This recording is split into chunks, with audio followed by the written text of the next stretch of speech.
I'm preparing the next story for New York Times.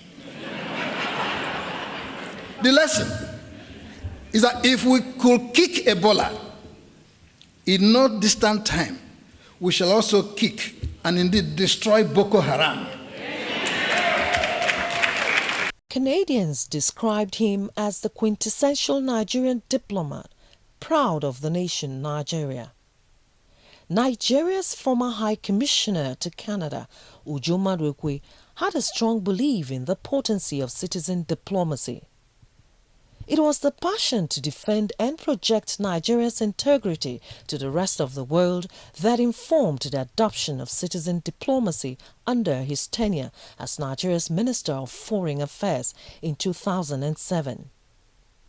Citizen diplomacy was his mantra while serving in Canada.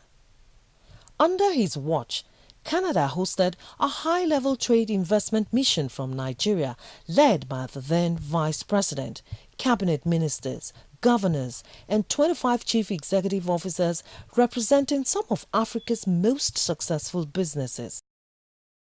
Agreements were signed with Canadian investors with a focus on infrastructure projects to empower mostly Nigeria's young population.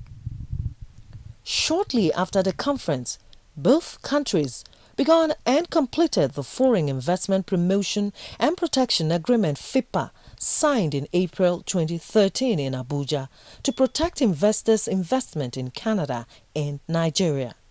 He was a Nigerian politician who was more interested in the survival of democracy.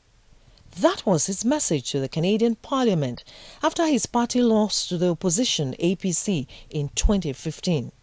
One can also venture to say that the litmus test for democratic arrival is the perception that a ruling party can, theoretically, preside over its own defeat. In his last interview in Canada, he spoke passionately about the need to fight corruption in Nigeria. We are not in public service to line up our pockets.